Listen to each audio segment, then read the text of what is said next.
So atomic structure जो अपना chapter है उसमें आज हम पढ़ने वाले हैं प्लांक्स क्वांटम थ्योरी। क्या पढ़ने वाले हैं? प्लांक्स क्वांटम थ्योरी और particle nature of electromagnetic radiation. अब ये जो प्लांक सज्जन थे, मैक्स प्लांक इनका पूरा नाम हुआ, मैक्स प्लांक है ना, मैक्स प्लांक। तो before max Planck's quantum theory सभी लोग ऐसे ही मानते थे कि ये जो इलेक्ट्रोमैग्नेटिक रेडिएशन है इट इज अ वेव। इसका जो नेचर है वो वेव नेचर है, जो पिछले लेक्चर में हम लोग वेव नेचर के विषय में कंप्लीटली पढ़े थे। लेकिन मैक्स प्लांक जो थे उन्हें ऐसा लगा कि नहीं भाई, ये केवल वेव से इलेक्ट्रोमैग्नेटिक रेडिएशन को हम लोग जस्टिफाई इसके सारे प्रॉपर्टीज को नहीं कर सकते। तो उन्हें ऐसा क्यों लगा, या क्यों ये जो पार्टिकल नेचर थी इसकी रिक्वायरमेंट पड़ी, क्यों फिर बाद में ये पता चला नहीं भाई कि इलेक्ट्रोमैग्नेटिक रेडिएशन में पार्टिकल नेचर भी होता है। So why particle nature, that is the question. उसके बाद पहले तो हम ये समझ लें कि पार्टिकल नेचर की जरूरत क्यों पड़ी, उसके बाद फिर देखेंगे कि what is the actual quantum theory. So there are certain experimental phenomena such as diffraction and interference. अब ये जो डिफ्रैक्शन और इंटरफेरेंस है, ये these are the topics which are taught in optics lecture. Interference हम जानते ही क्या होता है। So these are two phenomena which can be explained on the basis of wave nature of electromagnetic radiation। क्योंकि ये दोनों बातें, डिफ्रैक्शन और इंटरफेरेंस जो है, ये वेव की प्रॉपर्टीज होती है ना। So these are the phenomena shown by the wave. तो चूंकि इलेक्ट्रोमैग्नेटिक रेडिएशन का भी डिफ्रैक्शन होता है, उसका इंटरफेरेंस भी होता है, तो इसका मतलब है कि उसमें वेव नेचर है। तो ये प्रॉपर्टीज तो वेव नेचर ने ठीक से एक्सप्लेन कर दी।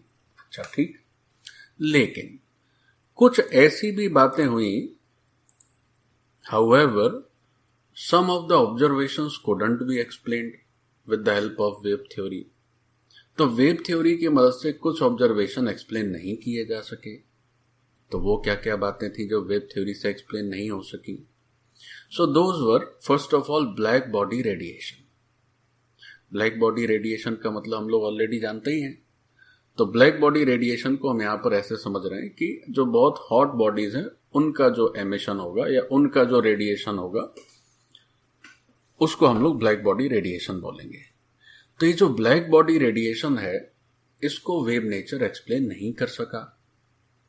फिर एक टर्म, न्यू टर्म है, this is photo electric effect. इसको हम लोग आगे पढ़ेंगे, फोटो इलेक्ट्रिक इफेक्ट को।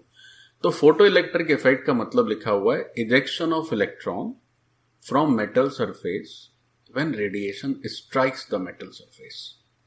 क्या हुआ कि जो इलेक्ट्रोमैग्नेटिक रेडिएशन था इसने क्या किया कि मेटल सरफेस को जैसे ही स्ट्राइक किया या जैसे ही उस पर टकराया तो उस मेटल सरफेस से क्या हुए, इलेक्ट्रॉन्स निकले। तो अगर ये प्योर वेव होता, पार्टिकल नेचर नहीं होता, तो कहां से इलेक्ट्रॉन निकलते? पार्टिकल ने उसको हिट किया, उस पर कोलाइड किया, तभी तो कुछ वहां से कुछ उसके पार्टिकल्स भी बाहर निकलेंगे, उसके इलेक्ट्रॉन्स बाहर निकलेंगे। If it would have been 100% wave, तो वेव टकरा के खत्म हो जाती, या वेव टकराती रिफ्लेक्ट हो जाती, कुछ निकलने का, ये जो मेटल सरफेस था उससे इलेक्ट्रॉन निकलने का तो कोई चांस ही नहीं था। तो दूसरा जो फोटो इलेक्ट्रिक इफेक्ट, इसको जब ऑब्जर्व किया गया तो भी पता चला कि इसमें डेफिनेटली पार्टिकल नेचर है, और ब्लैक बॉडी रेडिएशन से भी पता चला कि इसमें पार्टिकल नेचर है, क्योंकि ये दोनों चीजें वेव नेचर ने ठीक से एक्सप्लेन नहीं कर पाई। तो दो तो ये गड़बड़ हो गई वेव नेचर के साथ, दो और गड़बड़ हो गई। क्या? ये जो सॉलिड्स होते हैं उनकी हीट कैपेसिटी टेम्परेचर का फंक्शन है। So variation of heat capacity of solid as a function of temperature.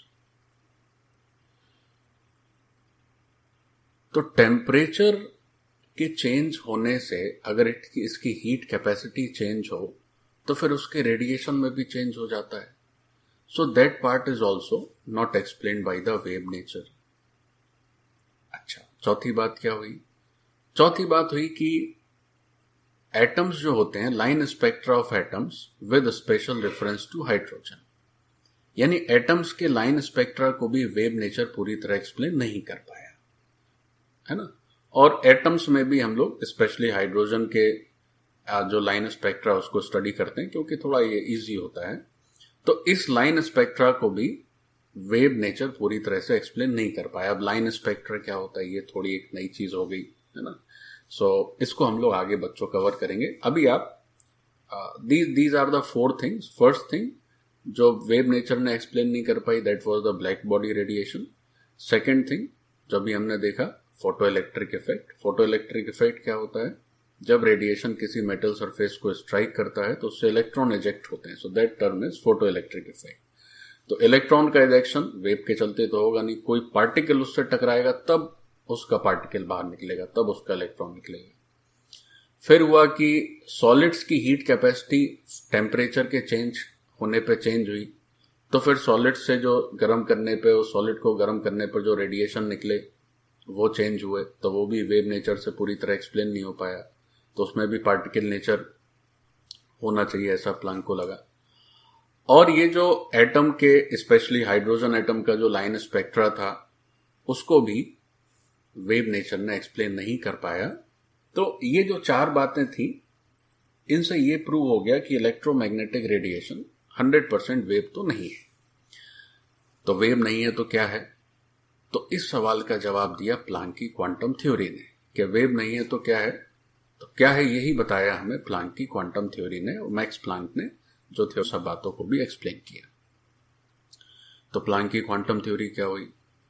So Planck studied radiations emitted from black body and gained following observation. ये जो ब्लैक बॉडी का radiation था वो Planck ने study किया, और उन्होंने क्या क्या देखा और क्या क्या बताया, क्या क्या ऑब्जर्व किया। सबसे पहली बात उन्होंने देखी कि जो रेडिएशन है फ्रॉम ब्लैक बॉडी, ये कंटिन्यूअस नहीं है। ये कैसा है? डिसकंटिन्यूअस है। ये जो ब्लैक बॉडी का रेडिएशन है ये डिसकंटिन्यूअस है। तो वेव तो कभी डिसकंटिन्यूअस होती नहीं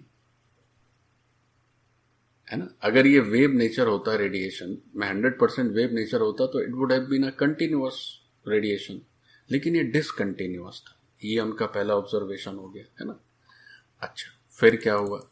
दूसरी बात देखते हैं। दूसरी बात उन्होंने देखी ब्लैक बॉडी रेडिएशन में कि एनी ब्लैक बॉडी रेडिएशन या एनी ब्लैक बॉडी एमिट्स और absorb energy in the form of small packets और bundle of energy known as quantum, या उसी का प्लूरल फॉर्म है क्वांटा। चूंकि वो रेडिएशन कंटिन्यूअस नहीं थे, पहले रेडिएशन निकला, फिर गैप हो गया, फिर थोड़ा सा रेडिएशन निकला, फिर थोड़ा सा रेडिएशन निकला, तो टुकड़ों टुकड़ों में वो रेडिएशन या तो एमिट हो रहा था या एब्जॉर्ब हो रहा था। तो प्लांक ने बताया कि वो जो रेडिएशन है वो एक्चुअली छोटे छोटे बंडल्स एनर्जी के हैं, उस फॉर्म में एमिट या एब्जॉर्ब होते हैं। सो अ ब्लैक बॉडी एमिट्स और absorbs energy in the form of small packets, और वो जो छोटे छोटे बंडल्स थे उनको उन्होंने नाम दिया quantum. So one small packet is quantum, and if you take the plural form that is quanta. ये जो क्वांटम है, इस क्वांटम को ही, अगर ये रेडिएशन विजिबल लाइट का हो तो लाइट के केस में इसी क्वांटम को बोला गया फोटोन, और प्लूरल फॉर्म हो गया उसका फोटॉन्स। ठीक, तो ये तो बात हुई ब्लैक बॉडी का जो रेडिएशन था कंटिन्यूअस नहीं था, और जो टुकड़े टुकड़े में रेडिएशन या तो बाहर जा रहा था या एब्जॉर्ब हो रहा था, तो वो छोटे छोटे टुकड़े या छोटे छोटे पैकेट्स या छोटे छोटे बंडल, उनका नाम उन्होंने दे दिया क्वांटम। और अगर वो रेडिएशन लाइट है तो उस केस में क्वांटम को नाम दे दिया फोटॉन। ठीक, चलिए थर्ड ऑब्जर्वेशन क्या हुई? तीसरी बात उन्होंने बताई कि ये जो एनर्जी ऑफ अ क्वांटम या एनर्जी ऑफ अ फोटॉन, वो जो एनर्जी है वो डायरेक्टली प्रोपोर्शनल है उसकी फ्रीक्वेंसी की। फ्रीक्वेंसी को हम लोग लिख दिए न्यू से, है ना। फ्रीक्वेंसी को बच्चों लिखते हैं NEW यानी कि न्यू। तो वो एनर्जी जो है वो डायरेक्टली प्रोपोर्शनल टू न्यू होता है, ऐसा प्लैंक ने हमें बताया। अब energy of the photon is directly proportional to the frequency, तो प्रोपोर्शनैलिटी का कांस्टेंट हटाएं, प्रोपोर्शनैलिटी का साइन हटाएंगे तो एक कांस्टेंट आएगा, so that constant is H। So this H is the proportionality constant और इसका नाम है प्लैंक कांस्टेंट, क्योंकि सारा कुछ किया धरा प्लैंक का ही है, तो उन्हीं के नाम पर इसका नाम भी पड़ गया प्लैंक कांस्टेंट। अब अगर इसका यूनिट देखें तो ये जो H है this is E divided by new. E is the energy, so energy का यूनिट हो जाता है joule. New is the frequency, frequency का यूनिट हो जाता है second inverse, so this is joule divided by second inverse. Joule for energy, second inverse for mu, second inverse for new. ये new होता है बच्चों, म्यू नहीं होता है, गलत बोल गया मैं। तो यूनिट हो गया joule divided by second inverse और जूल इनटू सेकेंड या joule second. So this is unit of Planck's constant. बहुत इंपॉर्टेंट है, बहुत बहुत इंपॉर्टेंट है प्लैंक कांस्टेंट का यूनिट जूल इनटू सेकेंड। ठीक, इसकी वैल्यू भी आपको याद रखना है, तो वैल्यू भी हम लोग लिख लेते हैं। So this is the third part कि एनर्जी ऑफ अ फोटोन और energy of a quantum is directly proportional to its frequency. Okay, अब ये जो H है इसका जो एक्सपेरिमेंटल वैल्यू है, that experimental value is 6.626 into 10 to the power -34 joule second, या इसी को थोड़ा सा राउंड ऑफ करके लिख लेते हैं, तो this is 6.63 into 10 to the power -34 joule second, है ना। सो ये वैल्यू भी बच्चों आपको याद रखनी है यूनिट के साथ, जूल इंटू सेकेंड। अब चूंकि इलेक्ट्रोमैग्नेटिक रेडिएशन जो है वो they travel with the speed of the light, so C equal to nu lambda, है ना। आपने एक फॉर्मूला पढ़ा होगा V equal to nu lambda. V is the speed. यहां पर जो स्पीड है वो स्पीड चूंकि स्पीड ऑफ लाइट है और लाइट की स्पीड को C से रिप्रेजेंट करते हैं, so C is equal to nu lambda या nu is equal to C by lambda. तो हमारा जो अभी थोड़ी देर पहले हम फॉर्मूला पढ़ रहे थे कि E होता है अपना H न्यू, तो उस न्यू की जगह हम लोग C बाई लैम्डा भी लिख सकते हैं, तो H into C by lambda. So this is another formula of energy of a photon और energy of a quantum in terms of wavelength. और एक फॉर्मूला क्या था, इन टर्म्स ऑफ फ्रीक्वेंसी। ठीक, आप चाहें तो एक लाइन लिख सकते हैं, वैसे तो लिखा ही हुआ है कि speed of electromagnetic radiation is equal to speed of light. Electromagnetic radiation जो है वो लाइट की स्पीड से मूव करता है। चलिए, तो ये हो गया आपका E के दो फॉर्मूला, और E का मतलब क्या हुआ, एक क्वांटम या एक फोटोन की energy which is H new और SC बाई लैम्डा। ठीक, आगे बढ़ते हैं बच्चों। अब एनर्जी एमिटेड और absorb by any object is whole number multiple of energy of photon। अगर देखो, चूंकि हमने तो अभी क्या सीखा कि एनर्जी जो है छोटे छोटे बंडल्स के फॉर्म में रिलीज होती है, या रेडिएशन छोटे छोटे बंडल्स ऑफ एनर्जी के फॉर्म में रिलीज होते हैं, और वो एक बंडल को बोलते हैं हम लोग फोटोन या क्वांटम। तो एक बंडल की एनर्जी कितनी हो रही है, सो एक बंडल की एनर्जी हो रही है SC बाई लैम्डा। तो जो भी एनर्जी जो भी रिलीज होगी तो वो SC बाई लैम्डा का ही तो इंटीग्रल मल्टीपल होगी, है ना भाई। SC बाई लैम्डा से छोटा एनर्जी तो हमने देखा ही नहीं, क्योंकि हम तो ही देख रहे हैं कि अ quantum is the smallest packet. तो टोटल एनर्जी क्या होगी, तो टोटल एनर्जी क्या होगी कि भाई जितने क्वांटम निकलेंगे या जितने फोटोन निकलेंगे उतना मल्टीप्लाई कर दीजिए SC बाई लैम्डा से। सो n is the positive integer. Now अब ये जो H है वो तो फिक्स है, 6.63 into 10 to the power -34 joule second. ये जो C है, C भी फिक्स है, speed of the light is 3 into 10 to the power 8 metre per second. तो अब जैसे क्वेश्चन आया कि भाई मान लीजिए हमारे 10 फोटोन है, कितने भी फोटोन है उसकी एनर्जी बताइए क्या होगी। तो आप क्या करेंगे कि एच की वैल्यू लिखोगे, सी की वैल्यू लिखोगे, फिर उस फोटोन का आपको वेवलेंथ दिया रहेगा तो लैम्डा की वैल्यू लिखेंगे, and then you solve for E. इस तामझाम से बचने का एक और उपाय है, क्या कि हम एच इंटू सी की वैल्यू याद रख लें, है ना। एच तो पता है, सी भी पता है, दोनों को मल्टीप्लाई कर दो तो एच हो जाता है जूल सेकंड और सी है मीटर पर सेकंड। जब आप यूनिट्स मल्टीप्लाई करोगे तो ये नीचे का सेकंड इस ऊपर के सेकंड से कैंसिल हो जाएगा। तो जूल सेकंड, देखो यहां लिख देते हैं, जूल सेकंड और इनटू मीटर पर सेकंड। तो ये सेकंड इस सेकंड से कैंसिल, तो जूल इनटू मीटर आ गया। So this H into C is 6.63 into 10 to the power minus 34 और सी हो गया 3 into 10 to the power 8 joule into metre. ठीक, अच्छा। अब चूंकि this E is very less because ये जो ई है कुछ फोटॉन्स की एनर्जी है, तो एनर्जी का एक छोटा यूनिट भी होता है बच्चों, और वो यूनिट है इलेक्ट्रॉन वोल्ट। तो एक इलेक्ट्रॉन वोल्ट होता है 1.6 into 10 to the power minus 19 joule, है ना। कितना छोटा एनर्जी हो गया, 10 to the power minus 19 joule. अच्छा, दूसरी चीज, चूंकि बात फोटॉन्स की हो रही है तो लेंथ की भी यूनिट मीटर थोड़ी बड़ी हो जाती है, तो उसको भी छोटा कर लेते हैं। तो 1 metre is 10 to the power 10 angstrom. तो अभी हमारा जो ये H into C joule into metre है, इसको हम लोग कन्वर्ट करते हैं इलेक्ट्रॉन वोल्ट एंगस्ट्रॉम में, है ना। कैसे कैसे कन्वर्ट होगा? सो एक जूल में, सॉरी, एक इलेक्ट्रॉन वोल्ट में इतने जूल, तो एक जूल में कितने इलेक्ट्रॉन वोल्ट? तो 1 by 1.6 into 10 to the power minus 19 electron volt. So this is for 1 joule.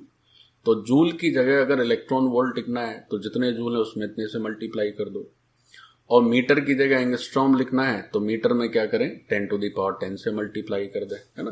तो अब हम क्या करते हैं, एच इंटू सी की वैल्यू लिखते हैं इलेक्ट्रॉन वोल्ट इंटू एंगस्ट्रॉम में। तो क्या करना होगा, पहले जूल था, अब जूल से करना है किसमें, इलेक्ट्रॉन वोल्ट में।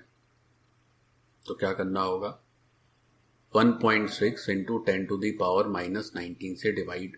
तो पहले ये हुआ करता था जूल सेकंड, अब हो गया इलेक्ट्रॉन वोल्ट सेकंड। पहले ये हुआ करता था मीटर पर सेकंड, अब मीटर था तो ऊपर 10 टू द पावर 10 मल्टीप्लाई कर दिए, तो अब ये हो गया एंगस्ट्रॉम पर second.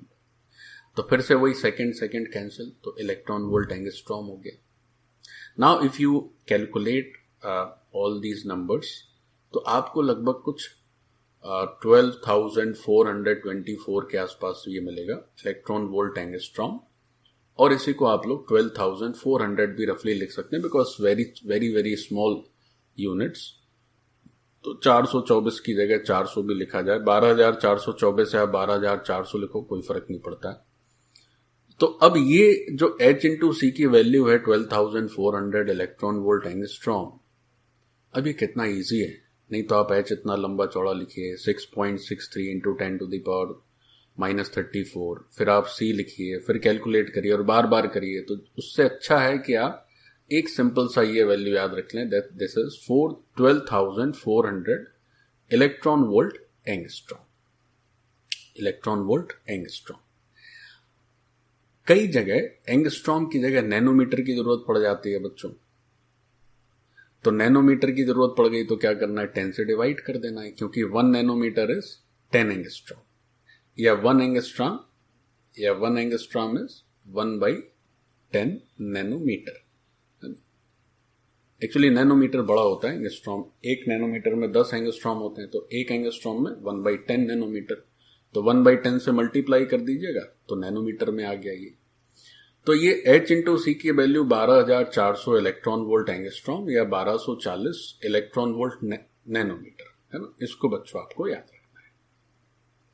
Okay, so H into C हो गया, एनर्जी हो गई, देख लिया हमने कि this is integral multiple of H C by lambda. अब ये जो प्लैंक की क्वांटम थ्योरी हमने देखी, सो उस प्लैंक की क्वांटम थ्योरी पर बेस्ड कुछ क्वेश्चंस करते हैं। तो देखिए क्या क्या क्वेश्चन करने हैं। सो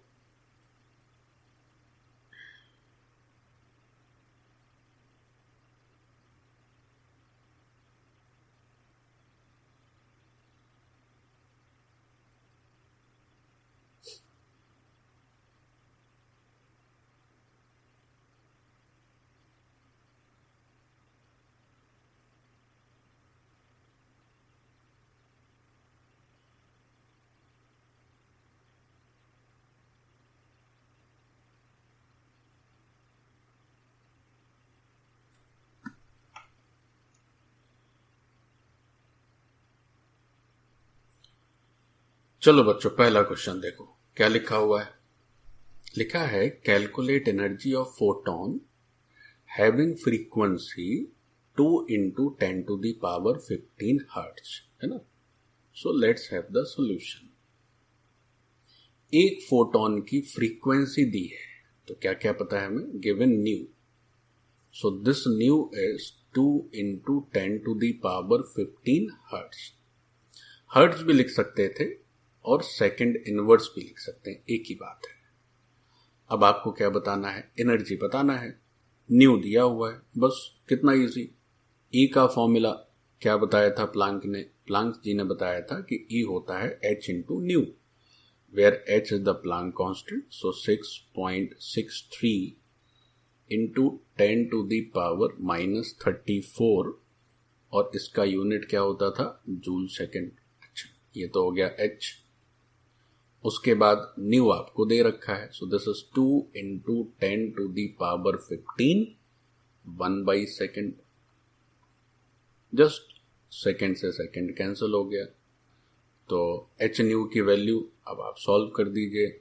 तो आप 6.63 इंटू 2 करिएगा तो आपके पास आ जाएगा, this is 13.26 into 10 to the power -19 joules, 10 to the power -19 joule. So this is your energy. यही तुम्हारा आंसर हो गया, है ना। कितना इजी है। So this is your final answer. ठीक, तो एकदम जो है एकदम बेसिक क्वेश्चन हो गया कि न्यू पता है, apply the formula, provided you must remember this H. अब एच ही नहीं पता होगा तो कहां से कर लोगे। ठीक, तो ये तो हो गया आपका एनर्जी की वैल्यू। ओके, अब इस बहुत इजी क्वेश्चन के बाद और थोड़े थोड़े क्वेश्चंस कर लेते हैं, है ना। सारे क्वेश्चंस बहुत आसान, केवल चूंकि एक ही फॉर्मूला है, एच न्यू या एस सी बाई लेमडा। देखो दूसरा क्या लिखा हुआ है। लिखा हुआ है calculate energy of 1 mole of photon, और उसका वेवलेंथ दिया है। पहले दिया हुआ था फ्रीक्वेंसी, अब दे दिया वेवलेंथ। तो लिख लेते हैं सॉल्यूशन में। गिवन वेवलेंथ को किससे रिप्रेजेंट करते हैं, लैम्डा से, है ना। So this is 4100 angstrom. ये हो गया तुम्हारा लैम्डा। अब यहां पर एक फोटोन की एनर्जी ना कैलकुलेट करके एक मोल फोटोन की एनर्जी कैलकुलेट करनी है। तो हम लोग जानते ही हैं कि नंबर ऑफ फोटॉन्स कितने दिए हुए हैं भाई, 1 मोल। और 1 मोल फोटॉन्स का मतलब हुआ, क्या मतलब हुआ बोलो, 1 मोल फोटोन का मतलब हुआ Na फोटॉन्स, है ना, या 6.022 into 10 to the power 23 photons. So this is your 1 mole of photon. ठीक, अब बस E की वैल्यू निकालनी है। तो E का फॉर्मूला क्या पढ़ते हैं, N, यही तुम्हारा N है। ठीक, N into S C by lambda. अच्छा ठीक, अब n कितना है, तो n पता है भाई 6.022 इंटू 10 to the पावर 23। अब देखो एस सी को थोड़ी देर के लिए छोड़ देते हैं। ये जो लैम्डा है, ये lambda in terms of angstrom दे रखा है। ठीक, क्या h इंटू सी का मल्टीप्लीकेशन यहां यूज कर सकते हैं। तो h इंटू सी का मल्टीप्लीकेशन क्या याद रखना था अपने को, 12400 इलेक्ट्रॉन वोल्ट। इलेक्ट्रॉन वोल्ट को जब लिखते हैं तो छोटा ई लिखते हैं, मैंने गलत लिख दिया यहाँ पर। तो आपको छोटा ई वोल्ट और angstrom. So this is H सी।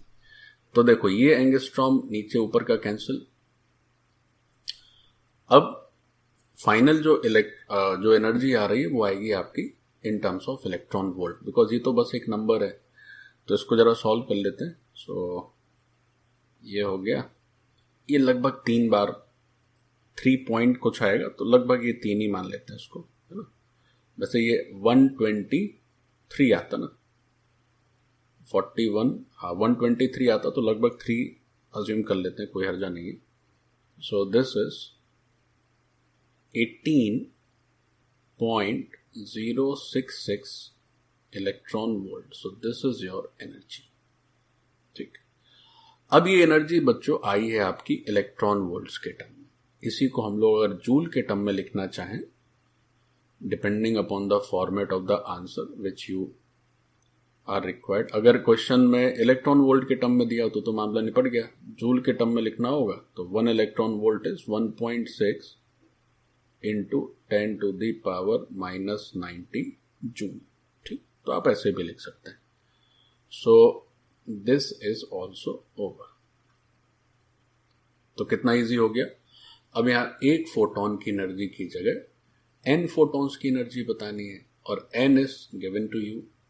अब यहां पर SC का जो मल्टीप्लिकेशन था उसको यूज करने से देखो कितनी आसानी होगी अपने को, कितना इजी हो गया ये। ठीक है, चलिए, so that's it. Next question पर आते हैं। थर्ड में देखो क्या लिखा है। थर्ड में लिखा है कि calculate energy of 1 mole photon whose frequency is. अब ये भी थर्ड भी वैसा ही है। अब अपने को न्यू दिया है। सो न्यू क्या दिया है, 5 into 10 to the power 14 hertz. और n दिया है अगेन 1 मोल फोटोन है तो 6.022 इंटू 10 टू द पावर 23। आपको E बताना है तो n into h new. h new एक फोटोन का एनर्जी। अब बहुत सारे फोटोन है तो n से मल्टीप्लाई कर देंगे, बस अब वैल्यूज रख दीजिए। सो वैल्यूज रख देते हैं 6.022 into 10 to the power 23। h is 6.63 into 10 to the power -34 and nu is 5 into 10 to the power 14। तो ये 3 हिस्से हो गए। अब इसको सॉल्व कर देना है। तो इसको जब हम सॉल्व करेंगे तो ये लगभग 199.63 या 68 जो भी हो देख लीजिएगा आप लोग, into 10 to the power 3 into 10 to the power 3 इतने जूल आ गया ये। So what is this, this is your answer. Direct फॉर्मूले हैं, कुछ है ही नहीं। Equal to n into H nu. पिछले केस में n into H C by lambda था। चलो जल्दी जल्दी लिखते चलो साथ में, कोई चीज मिस नहीं करना है। इजी भी होगा ना बच्चों, तो भी आपको लिखना है। अब हम आते हैं क्वेश्चन नंबर 4 पर। देखो 4 क्या है। 4 में लिखा है calculate number of photons having wavelength 310 nanometre which are required to obtain energy of इतने जूल। अब क्या है, वेवलेंथ दिया हुआ है, एनर्जी भी दी है। अब n बताना है। Again very similar things. So क्या क्या पता है, वेवलेंथ पता है, means lambda is given to us which is 310 nanometre. E is what? E is 2 into 10 to the power 5 joules and we are interested in number of photons, यानी कि n बताना है क्या होगा। तो E की वैल्यू क्या लिखते हो, n into SC by lambda। तो यहां से n क्या लिख दोगे, n लिख दोगे E into lambda divided by H into C. अच्छा चलिए साहब कर लेते हैं सॉल्व। सो यही लिख देते हैं। अब देखो ये जो नीचे HC है तो HC की वैल्यू तो हमको याद रखना है। तो हम लोगों ने याद रखी थी 12,400 इलेक्ट्रॉन वोल्ट एंगस्ट्रॉम, लेकिन यहां पर क्या है, नैनोमीटर है। तो 1240 इलेक्ट्रॉन वोल्ट नैनोमीटर, ये भी हमने याद रखना था। अब ये जो एनर्जी ऊपर देख रहे हो, this energy is in terms of joule. So this is 2 into 10 to the power 5। तो हमें क्या करना होगा, क्योंकि हम नीचे इलेक्ट्रॉन वोल्ट वाला यूनिट लिख रहे हैं, तो हमें इसको इलेक्ट्रॉन वोल्ट में कन्वर्ट कर देना होगा। अच्छा, फिर उसके बाद लैम्डा, तो लैम्डा कितना है 310 नैनोमीटर, बस हो गया। This part is electron volt and this part is nanometre. तो ये इलेक्ट्रॉन वोल्ट, नैनोमीटर, नैनोमीटर। ठीक, तो n तो यूनिट लेस होता है। मैं सारे यूनिट इसलिए लिख दे रहा हूं भाई, जब आप सॉल्व करेंगे तो आपको इस तरह नहीं लिखना है, आपको तो बस वैल्यूज लिखने हैं, लेकिन यूनिट वाइज भी आपकी कैलकुलेशन करेक्ट रहे, तो इसलिए मैं आपको बार बार यूनिट भी लिख दे रहा हूं, क्योंकि this is your first term, पहली बार आप पढ़ रहे हैं ये प्लांक की क्वांटम थ्योरी। तो ये सब याद रखना है कि SC का जो यूनिट होगा दैट इज जूल मीटर, और इलेक्ट्रॉन वोल्ट नैनोमीटर, और इलेक्ट्रॉन वोल्ट एंगस्ट्रॉम, है ना। E है तो जूल से जाना है इलेक्ट्रॉन वोल्ट में, तो 1.6 इंटू 10⁻⁻19 से मल्टीप्लाई करते हैं, और ज़्यादा कुछ है ही नहीं, बस छोटी छोटी चीज़ें हैं।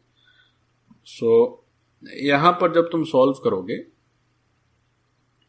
तो जो n की वैल्यू आएगी that value is almost 0.313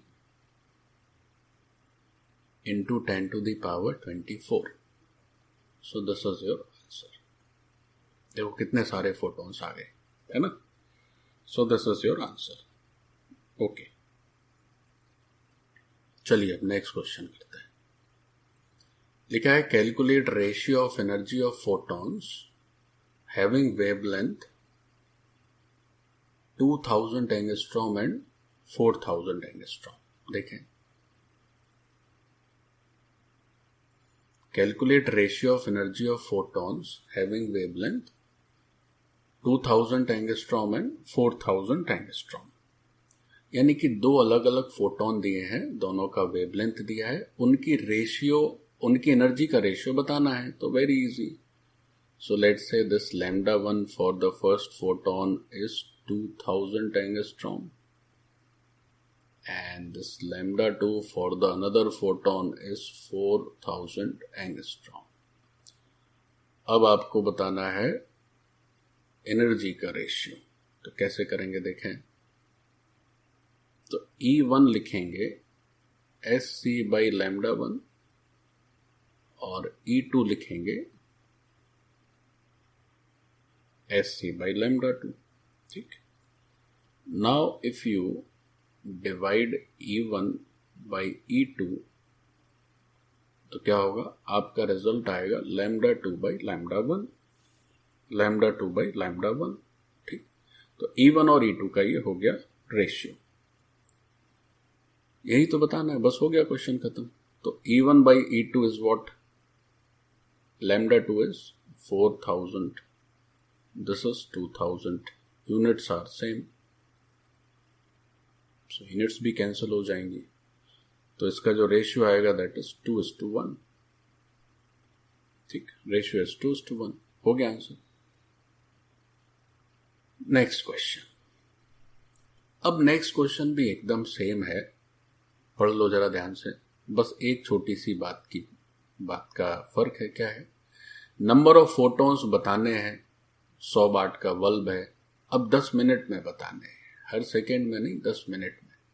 10 minute में कितने फोटॉन्स रिलीज होंगे 100 वाट के बल्ब से। इफ फ्रीक्वेंसी,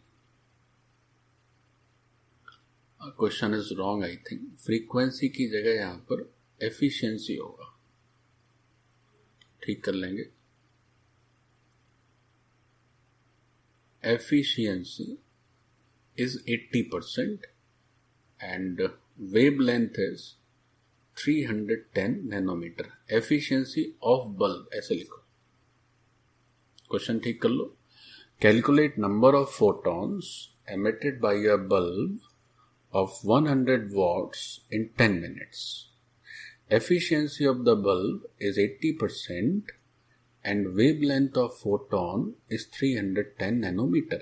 इसका मतलब ये है कि लिखा इस पे भले ही 100 वॉट है, यानी कि बल्ब का जो रेटिंग है, रेटिंग ऑफ बल्ब जो है that is 100 watts.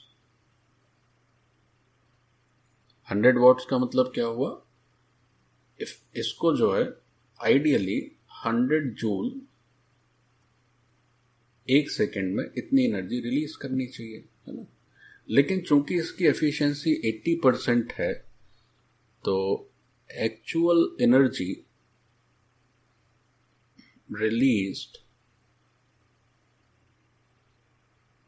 in 1 second is how much? जो लिखा है उसका 80%, so that is 80 joules. इतनी एनर्जी वो 1 सेकेंड में रिलीज करेगा. तो 10 मिनट में कितना करेगा? तो अब क्या लिखेंगे अगले टर्म में?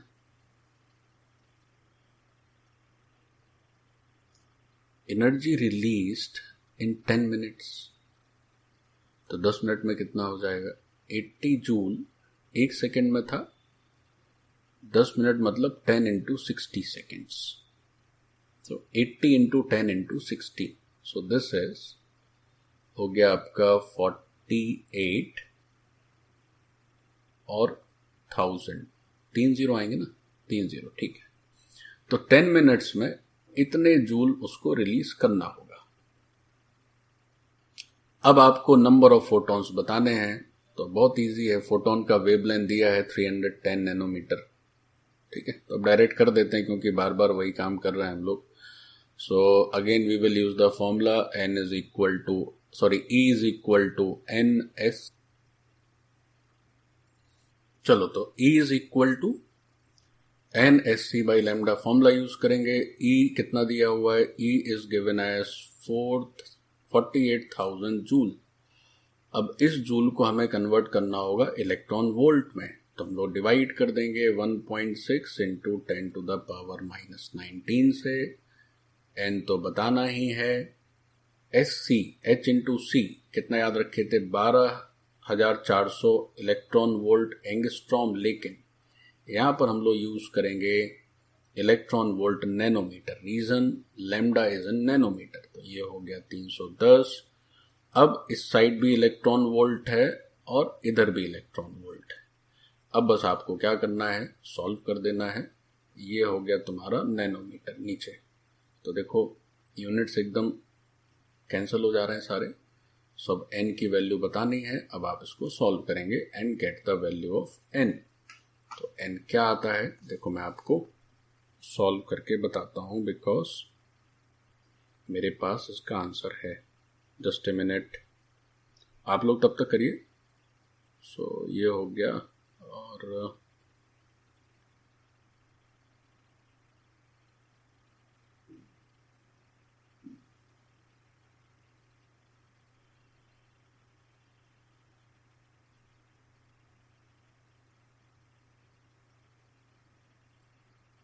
तो ये कुछ आएगा 75